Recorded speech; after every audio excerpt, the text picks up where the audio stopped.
Hello guys and welcome to my new video, and this is a big one, guys. This is my tier list for Mythic Plus in terms of healers, in terms of Dragonflight. And again, this is a big disclaimer. If you want to see my Mythic Plus healer meta predictions, come back here in a month or a little bit longer where my predictions are going to be a bit more valid. This tier, take it with a pinch of salt, take it with a grain of salt. It's based on 3-day weekend Mythic Plus testing. So you might be aware the fact that Blizzard allowed Mythic Plus to be tested in the new seasonal Affix Thundering to also be tested, which honestly is not going to make it live in the current version. Blizzard has mentioned it's the first iteration, so seasonal Affix is most likely not going to be the same in the next week. The fact that she only had a couple of days to test Mythic Plus also felt a little bit awkward because there was only 2 dungeons to test, and I decided to do the following. So in order to be consistent, I only played all of the healing classes with 1 dungeon, and that's Ruby Life Pools on the same dungeon level plus 10, so you have to keep in mind that the scaling and everything was a bit off, but we mainly did random pugs, so a lot of the times we might time the key, a lot of times we might not pass the second boss, because there is a lot of unavoidable or avoidable damage happening. On top of that, Ruby Life Pools does require a lot of AoE burst healing potential, so classes that can provide a lot of AoE burst felt pretty good. And you have to remember that there is a lot of healing required even in these lowish Mythic Plus dungeons, and I do think that the higher you go, there is going to be a lot of emphasis on healers to actually heal.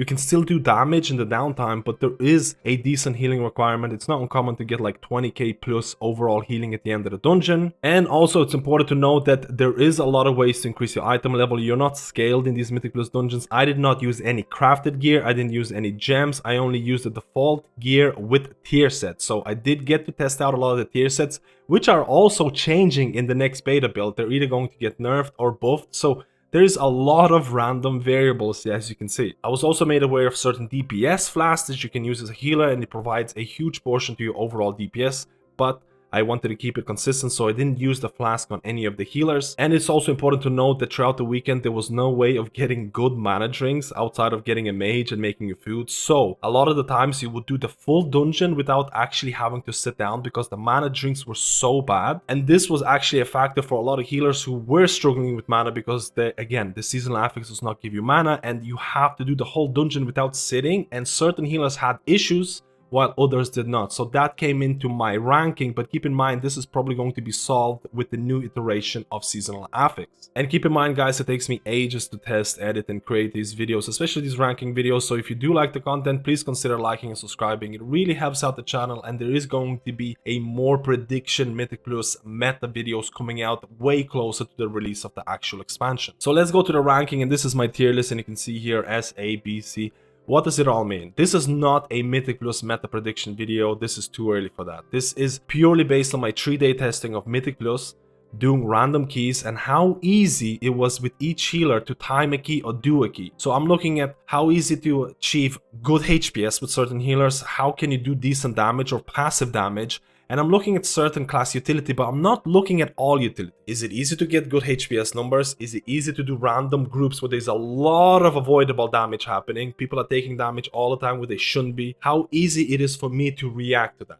So this is what the ranking is. Easiest healer to do well in Dragonflight Mythic Plus so far. And again, the tier sets are going to change, the seasonal affix is going to change, a lot of disclaimers. And we're going to start off with an S tier healer, or healer that I felt was very easy to do good numbers, and that is going to be Holy Priest. Holy Priest, in my opinion, again, a lot of people might be a little bit surprised because in Season 4 Shadowlands, Holy Priest is very strong. And I think a lot of the things that make Holy Priest strong in Shadowlands are coming into Dragonflight. I think the fact that Flash Concentration, I did not like Flash Concentration in retail. It's making a comeback in terms of Lightweaver talent. And Lightweaver is 100 times, or it's a lot easier to maintain, and it's not as annoying. The fact that you can just cast Flash Heal into heal feels really good. The fact that you can do a lot of splash healing, you still have Trail of Light, you still have a lot of things that make Holy Priest great, you still have your Holy Word spells, which really pump. You have a lot of good ways of doing good spot healing that splash heals, and it still feels very similar to what retail or Shadowlands version is. On top of that, you still have PI, you can still get benefit from PI based if you do spec into Twins talent. There is things like Power Word Life, which can be spec in your class tree, which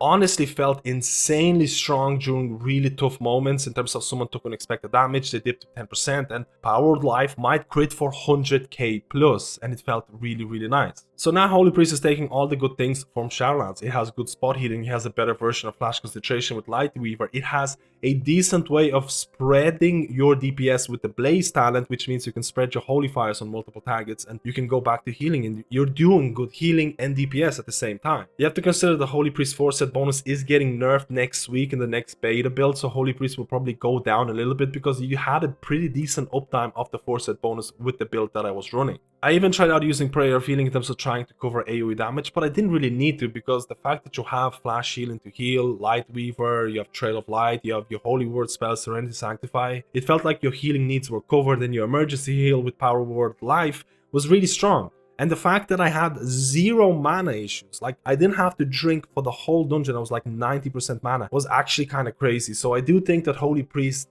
sits in this high tier in terms of being very easy to play. It feels better to play because the flash concentration version is a lot better in Dragonflight and you have better ways of dealing damage. I do think there is a possibility of like Holy Nova build maybe emerging, but I did not get to test it. Now let's go back to the ranking and we're going to the second easiest healer that I felt was really strong. And this is going to surprise a lot of people and it even surprised me. But Preservation Evoker was actually so interesting to play in the Mythic Plus dungeons, in Ruby Life Plus. The fact that Ruby Life Plus requires a lot of burst healing potential. You have as a Preservation Evoker 2 healing abilities in terms of your Spirit Bloom and Dream Breath.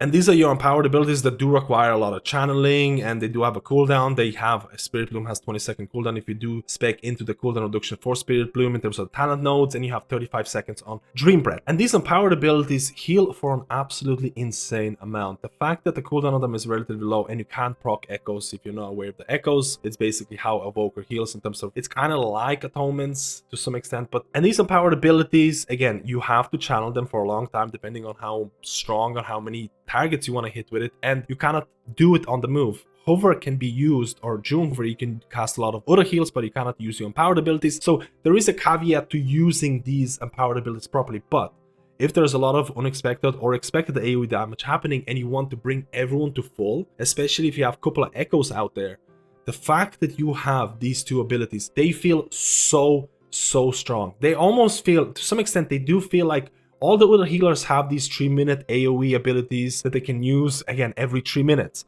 The fact that Evoker has equivalent ability or abilities to those healers on a 20 and a 35-second cooldown is absolutely insane. So I was able to respond to any AoE damage really quickly, or at least to some extent quicker than other healers because of the fact that I have these empowered abilities. And your DPS rotation as Preservation Evoker felt pretty good, especially with the tier set bonus. The fact that you can, again, use Fire Breath. And again, it is an empowered ability, you cast it for as long as possible, you cast Fire Breath, you hit as many targets as possible for your AoE damage, then you use your Living Flames, which can be used to DPS or heal, and that's going to splash based on how long your empowered ability was cast for, and that splash healing is most likely going to proc things like Essence Burst, which is going to give you a free Essence ability cast, which you can go into Disintegrate. Disintegrate is like a channeling ability that does a lot of damage, or decent amount of damage, but it can also give you a good amount of mana back through talents like Energy Loop. And you have this 1, 2, 3 DPS rotation that gives you a bunch of mana back, and I never ever had to drink as Evoker in a Mythic Plus dungeon because of this. Now, the reason why I'm not placing it above Holy Priest and I'm still kind of scared about Evoker is because the range limitations. It is 30 yards. It used to be 25. It got moved to 30 because the Blizzard was scared. But there are certain bosses, especially in Ruby Life Plus, the last boss, where a lot of people might be spread and you can really feel the limitations of Evoker if there's people on the left side or the right side, and you're trying to get everybody. And I think that is the problem with Evoker, or something that I'm a little bit scared about. I think it can bite you in the butt in the future in terms of trying to heal certain content or Mythic Plus content that requires really heavy AoE burst healing, but people are spread. And now let's go to our next healer, and that is going to be Holy Paladin. I'm going to place Holy Paladin in A tier, and I wish I had more time to test because I do feel Holy Paladin could easily sit in S tier. I think they do feel very similar in terms of retail, and I talk about the build that I was trying and things like that, but I do think Holy Paladin could be S tier, but I'm going to place it really high A tier for the time being because I need more testing, maybe next week and things like that. And their tier set is getting changed, which means that I need to see the value of the 4 set changes in terms of how it's going to feel. But Holy Paladin, again, I was running the default. Again, you're going to be melee. You have to stay in melee just to apply a Consecrate, just to apply a Crusader Strikes and things like that. It felt like there are multiple builds that I could run as Holy Paladin, and I'm still not sure of which build is going to be the best. I was actually running melee wings with Avenging Crusader, with Glimmer of Light, and with Divine Toll, and it felt like my Holy Shock was doing a bunch of damage and a bunch of healing to an extent that it was really, really strong. And that is also exacerbated by the fact that the tier set bonus works really well with Holy Shock, and that is going to change in the future. So we'll have to see how Holy Shock viability is going to work out in the next beta build. And I was playing Holy Paladin in a very similar build that I would play in retail. I was using my Wall of Glory in terms of spot healing, and I was, again, maintaining things like Holy Shock, using my Divine Toll. It really depends on which playstyle you're used to in retail, but Holy Paladin felt pretty similar with maybe more emphasis in using your Infusion of Light, but even then, I didn't feel compelled to use all my Infusion of Light procs because I just had a lot of spot healing available, and I did not get to test out another possible build with Light of Dawn, with Breaking Dawn talent. This is a build that's going to make your Light of Dawn 40 yards and make it a lot easier to hit. This is something that other people were testing, so I'm not sure of the pure HPS potential that this build has. So this is why I still need more testing with Holy Paladin, and it felt pretty good in terms of doing damage, in terms of providing healing. I was running the double beacon build. Divine Toll was really strong in terms of providing extra Holy Shocks. We'll have to see how Holy Paladin is going to feel in the future in terms of providing different builds. I didn't get to test out Blessing of Summer, which is something that I need to do as well. Holy Paladin does have a lot of utility in terms of battle res, but I did have mana issues with Holy Paladin by following a pretty basic rotation. So even though mana issues might not be relevant when the new Affix comes out, at my testing or during the testing this week, Holy Paladin did have a mana issues, and I was just running the default rotation. I wasn't doing anything crazy, and it felt a little bit bad because I didn't have the mana drinks. And now let's move on to the next healer, and honestly the next 4 healers are very interchangeable, and I don't want people to read anything into it, but I think the balance of these healers felt pretty good based on the couple of days of testing. I'm going to be placing Resto Druid in this spot, but honestly very, very, very, very interchangeable. Resto Druid in terms of the playstyle, I was running the double Life Bloom build. I was running basically the Life Bloom build where a lot of passive healing was happening from things like Verdancy and things like that. I did try to run Feral Form, and I spec'd into a lot of the Feral Form abilities. I do think that the Druid class tree is one of the most restrictive class trees that the healers have.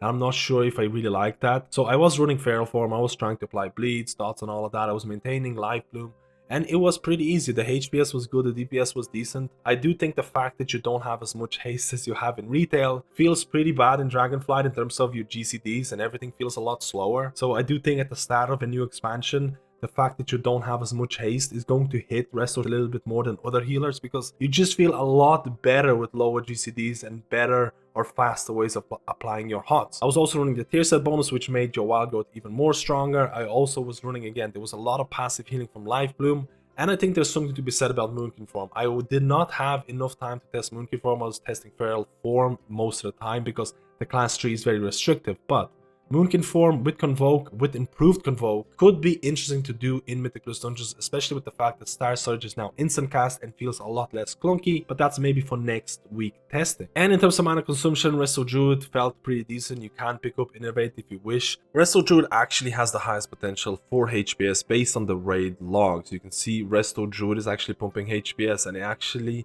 feels that Blizzard can see this, and they're nerfing in the next beta build. They announced that Blizzard is going to reduced all healing spells for Resto Druid by 10%, which based on the raid logs, I can see where they're coming from. And in Mythic Plus, you can do a lot of HPS, but you do have to use things like Convoke for, in terms of defensively, in terms of healing, in terms of requiring or needing that burst AoE healing, and anticipating AoE damage can be difficult when you're approaching new dungeons. So Resto Druid might have the highest HPS, but it can be difficult to make use of that HPS if you don't have Convoke, if you don't pre-hot and things like that. So this nerf, we'll have to see how this is gonna shape out in the future. I am a little bit scared about this, so that's why I'm very conservative with my placement of Resto Druid. Resto Druid would probably be higher if it was based on pure HPS for this week. And now let's go to our next healer. And again, I mentioned a lot of the healers in A tier are kind of interchangeable. I am going to be placing Discipline Priest here. I honestly feel like you could interchange it with Resto Druid, you could interchange it with Mistweaver Monk.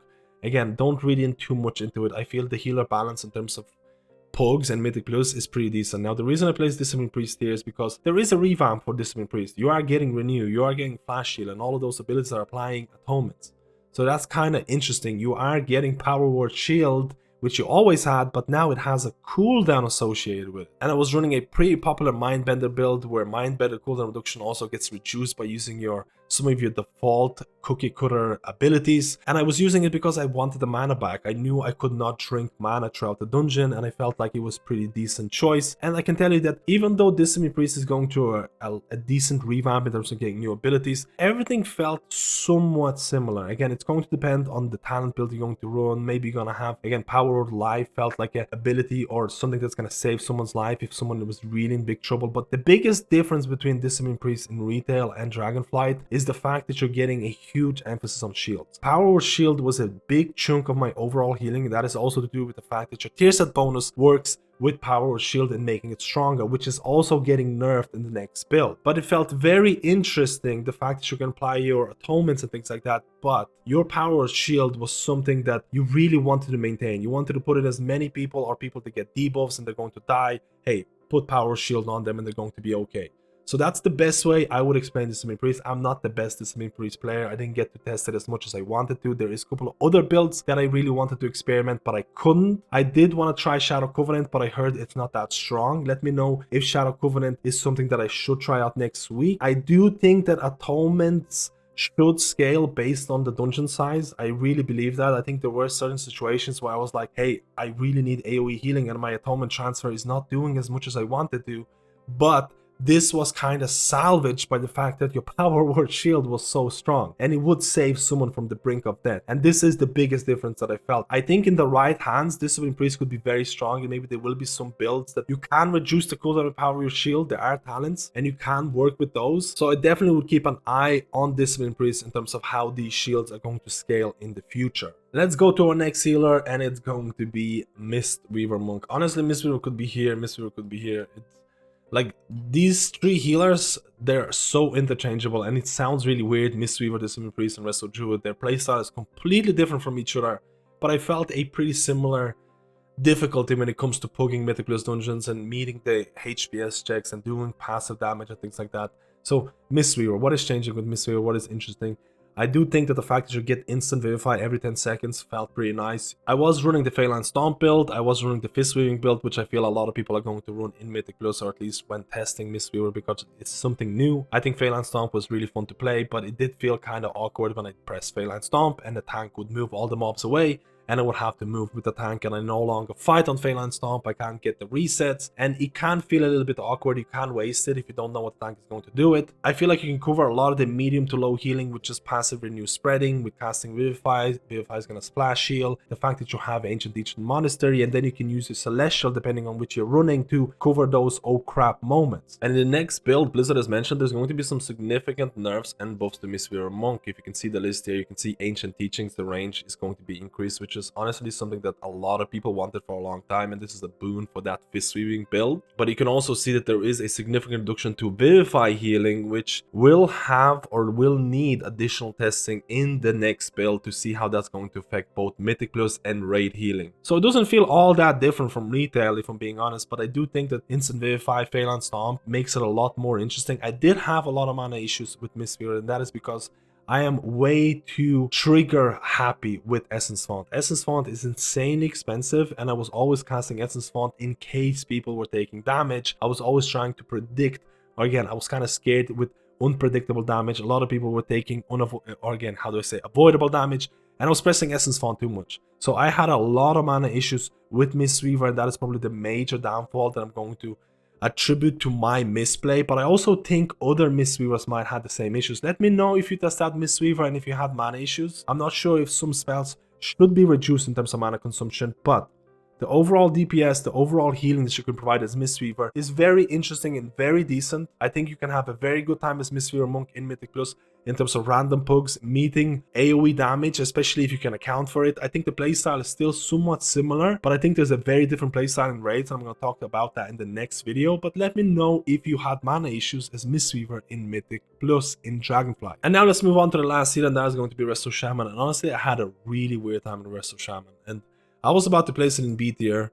I was about to place it a little bit lower than every other healer, and that is because I didn't spec into Flash Floods. I was running this DPS heavy build with healing rain, dealing damage, with Stormkeeper, with a lot of other passive abilities that would increase my DPS, or my DPS ability would increase my next healing ability. And I came to a realization that doing these Mythic Plus dungeons, there is a lot of emphasis on healing, and a lot of the times my healing felt so slow because I had I didn't have a lot of haste, and honestly, everything felt really slow, and I was always trying to catch up with healing, which meant I didn't get to cast my DPS abilities anyway until I spec'd into Flash Floods, until I found 2 points and I spec'd into Flash Floods, and I can't believe how 2 points could change the whole gameplay of a class. So all of a sudden, Resto Shaman with Flash Floods, it felt a lot faster, it felt like I could catch up with healing. I was running Cloudburst and things like that, I was running Ascendance, and I could use more of my DPS abilities. I could use my Healing Ray, I could use my Stormkeeper, I could use my Chain Heal or Chain Lightning and things like that, and a combination of Stormkeeper and Ancestral Guidance felt pretty nice. And I'm going to place Resto Shaman in A tier, maybe not top 8 tier, but the fact that 2 points in terms of talent nodes could impact a class so much was kind of scary, because there is a lot of, how do I say, you have to react to a lot of this AoE burst healing, and if you don't, how do I say, if your heals feel really slow with lack of itemization, with lack of haste and things like that, it felt really hard to catch up. But with Flash Floods, it made a world of difference, and I think, again, Resto Shaman in my eyes is the king of utility, and you can spec in so many different utility abilities, which I don't consider in this video. I'm mainly looking at pure HPS and damage, and I think the pure HPS of Resto Shaman is actually really high. I think you can do a good amount of healing. It just requires a decent amount of setup, and if you don't know the dungeons, and if you can't prime your Cloudburst in the right way, I think you're gonna have a hard time. So this is why I'm placing Resto Shaman a little bit lower. I do think that with Flash Floods, it can be very interchangeable, but the fact that the difference is so huge from 2 talent points is a little bit weird. I think the DPS is very strong or very decent, healing is very good if you can play it or prepare for it properly. So this is my overall ranking. I think Resto Shaman could use a little bit help in terms of maybe healing surges or casting speed. And I do think that maybe Resto Shaman with better gear itemization, with more haste and a better tier set bonus could be a lot better, or would feel a lot better. Blizzard did announce that the next beta build will have an improved 4-set bonus. Again, I'm still not completely sold on how passive it is. I would like something a little bit more, how do I say, interesting, but I'm not going to complain. And the fact that a lot of people ask me about Earth Living Weapon, no one really runs it. It's kind of like a dead node, or the right side of the tree feels a little bit lackluster, and I think Blizzard kind of got the idea. Blizzard is buffing Earth Living Weapon by a measly 250% in the next build. So there is a chance that there's going to be some new builds happening with the Earth Living Weapon. I'm looking forward to test it out. Even though it's very passive, at least they're trying to make every node viable. At least we'll see how it tests out both in Raid and in Mythic Plus. So this is my initial ranking of all the healers. I want to stress the fact this is not my Mythic Plus meta predictions for the future, because I think there's a lot of things that are going to change in next week. I think there's going to be a lot of changes to Thundering, because Thundering is not fun at all. It doesn't give any mana, and if a seasonal affix is not going to provide you with mana, a lot of these healers are going to have to drink. Again, I do have to say that Resto Shaman, I didn't have a lot of mana issues. They're pretty good in terms of mana consumption, but a lot of healers, a lot of other healers, if I'm not playing them right, if I have to react to avoidable damage, I'm sacrificing a lot of mana. So if the seasonal affix doesn't give you mana, which I think it will be, I think they will change that, some of the classes could be in trouble. So next week or in a couple of weeks, there's going to be tier set changes, there's going to be, again, seasonal affix changes, and all of this is going to change. But I wanted to showcase that Holy Priest was very easy to play, very easy to good HPS numbers.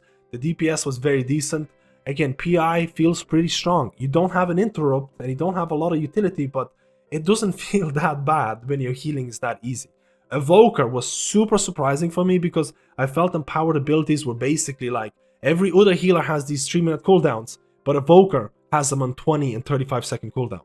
So that's a big deal when it comes to reacting to AoE requirements, and I think Evoker was really fun. But I do think certain fights where people are spread, Evoker is gonna feel pretty dangerous or unplayable. Not unplayable, but you're gonna have to try a lot harder. I think Holy Paladin could easily be placed in S tier. I did have mana issues with it and I didn't experiment with certain builds, but Holy Paladin, the melee build, again, you don't have to run melee wings, you can run different. There's a lot of builds out there, and this is why I probably didn't place it S tier, because I haven't found the build that works for me yet, but maybe in the future. Resto, all of these can be interchangeable. Every single of the 4 healers here can be interchangeable. Maybe Resto Shaman a little bit lower because of my testing. Maybe I could have placed Resto Druid a little bit higher because the potential for HPS is really high, but they are getting a 10% overall healing nerf next build, and a lot of the times the raid performance cannot always be directly compared to Mythic Plus. And you can even look at Season 4 Shadowlands, so you can see the Resto Druid is doing like 20% more HPS in raid, and they are doing really well in Mythic Plus, but Holy Priest or style of healing, where you have a lot of spot healing that also splash heals, fits that 5-man group content really well. So there is some sort of predictions happening here. There is nerfs to classes happening. For example, Mistweaver is also getting Vivify nerfs, which is probably going to be a pretty significant change to the raiding build. But that's for another video. Discipline Priest feels a lot different from retail because shields are such a huge portion of your healing. And it feels really good that, let's say, a random enemy or a random ally gets selected with a debuff and they're about to die. You press a shield on them and they're probably safe for that period of time. And Rapture with these shields felt really strong as well. Resto Druid played very similar in terms of, again, you did have the double life bloom build. You did have this passive AoE healing that you can provide. You can have Convoke. You can have Adaptive Swarm. I'm not sure what the best form or the best DPS form is going to be. Is it going to be Feral form? Is it going to be Moonkin form? Are you going to try weave in a bit of both? Again, only things like balancing are going to determine those. And again, Mistweaver, Phalanx Stomp, interesting. It was interesting to play. It felt really bad if people would move out of Phalanx Stomp. I did have mana issues, but I used Essence Font way too much. Maybe there could be some mana reduction. I think Mistweaver could be really fun. And Resto Shaman, it just felt a little bit sluggish. Resto Druid felt sluggish as well with low haste. I feel with low haste amounts, these healers felt really slow. But Resto Shaman with Flash Floods, it fixed a lot of issues. So that kind of tells you that a wrong talent build can really change your enjoyment and viability of a class. This is why take this tier list with a pinch of salt, grain of salt, whatever, because in next week, maybe a couple of weeks, there's probably going to be some changes to the seasonal affix. Maybe it's going to provide mana, maybe not. We'll have to see. I hope it does. Maybe there's going to be, again, I say maybe, but there is going to be tier set changes. There's probably going to be more tier set changes. There's probably going to be more class balancing changes. And then in a month or so, I'll be doing my Mythic plus meta prediction video, which is going to be hopefully a lot more accurate. But this is my tier list of how each healer felt in terms of ease of play, in terms of doing well, providing good HPS damage for the 3 days of Mythic Plus testing in Dragonflight. Let me know how you feel about this video, and if you enjoyed these type of videos, please like and subscribe, and I'll see you in my next guide.